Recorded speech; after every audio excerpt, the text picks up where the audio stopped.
Magandang gabi Pilipinas, narito na po ang ating weather forecast. Patuloy nga po sa paghina itong si Bagyong Jose. Kanina nga pong alas 4 ng hapon huling namataan ng mata ng nasabing bagyo, 745 kilometers east ng Basco, Batanes. And given its location, hindi po ito direktang makakaapekto sa alinmang bahagi ng ating bansa at hindi rin po ito maglalandfall. Taglay po nito ang maximum sustained winds na 150 kph at pagbugso na aabot naman ng 185 kph. At kumikilos nga po ito sa north-northeast direction sa bilis na 15 kph. Ayon nga po kay Pag-asa weather forecaster Alzar Aurelio, ang dahilan ng pag-iba niya ng direksyon ay dahil po yan sa high pressure area. Dito po yan sa may bandang Hilaga na siyang nakakaapekto sa pagkilos ng nasabing bagyo. And in fact, beneficial po ito dahil makatutulong ito para hindi nahatake ng bagyo ang hanging habagat. And speaking of habagat, patuloy pa rin po ito magdadala ng monsoon rains. Diyan po yan sa Ilocos, ganun din sa Zambales at Bataan. Samantala, magdadala rin po yan ng occasional rains. Dito po yan sa atin sa Metro Manila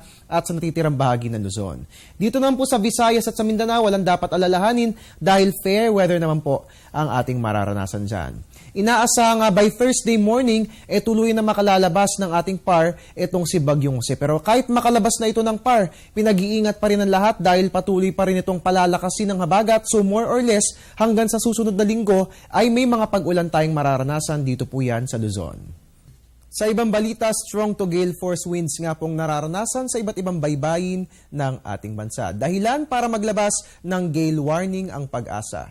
Ayon nga po sa nasabing warning ang eastern seaboard ng Luzon, so simula po yan sa Cagayan Province down to Polillo Island at ganun din po ang northern seaboard ng Luzon from Batanes down to Ilocos Norte at ganun din ang western seaboard ng Luzon from Ilocos Norte down to Metro Manila. Lahat po ng mga nabanggit kong baybayin makararanas po ng rough to very rough conditions. Ang taas ng alon maglalaro po sa pagitan ng 3.4 to 4.5 meters. Ngayon, kapag nga po naglabas ng gale warning ang Pag-asa, ibig sabihin po niyan, reminder po yan para sa ating mga kabayang mangingisda. Huwag po muna tayong maglayag dahil magigilubhang mapanganib nga po yung lagay ng mga nabanggit na baybayin.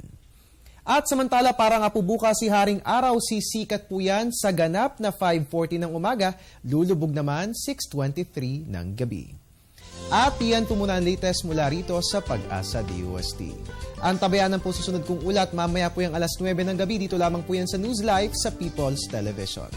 Mula rito sa Panahon TV kung saan walang pinipiling panahon ang pagbibigay impormasyon at your service po inyong weatherman, Harry Bayona, nagpapaalalang tiwalala. May tamang panahon ang bawat pagkakataon. Magandang gabi and stay safe.